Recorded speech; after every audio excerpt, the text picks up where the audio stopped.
NBC's Josh Letterman is in West Palm Beach. That's, of course, where the president is spending his holidays. So, Josh, with a good Sunday to you, my friend, what is going on with this bill? Is there any indication it's going to get signed anytime soon? Well, Alex, I hate to sound like a broken record standing here day after day with very little new information to add to the picture of this. The president and his aides at the White House still refusing to say whether the president is actually going to sign this legislation or not. Now, the most recent that we heard from the president was in a late night tweet last night where he once again called for these $2,000 payments that the president has been insisting on now since Tuesday without shedding any light on how he actually plans to get there. It's not like the president has been involved in any kind of negotiations that we know of. We haven't heard from Steve Mnuchin, the Treasury Secretary, who actually brokered this deal with members of Congress and, in fact, told them that the president intended to sign this deal.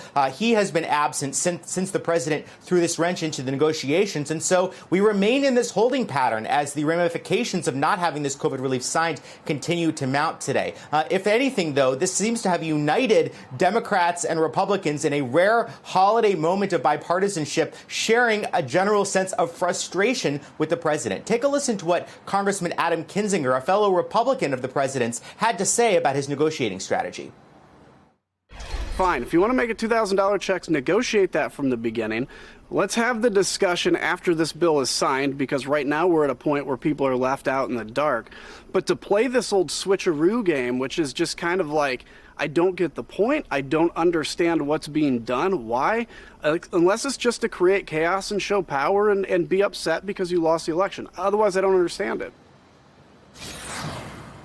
The other thing people don't seem to understand, Alex, is it's not like the president is holding out here in hopes that he's going to be able to get something that is completely what he had delivered in the first place and then some. Because as of today, even if the president were to sign that bill right now, he's currently on the golf course, but if he got back to his resort and signed it, Americans would still lose out on a week of that unemployment insurance because of the way it's written. And as the days go by and we get closer and closer to New Year's, even more damaging effects from this, including that eviction moratorium for so many Americans at risk of losing their homes, taking effect just at New Year's. Hey there, I'm Chris Hayes from MSNBC. Thanks for watching MSNBC on YouTube. If you want to keep up to date with the videos we're putting out, you can click subscribe just below me or click over on this list to see lots of other great videos.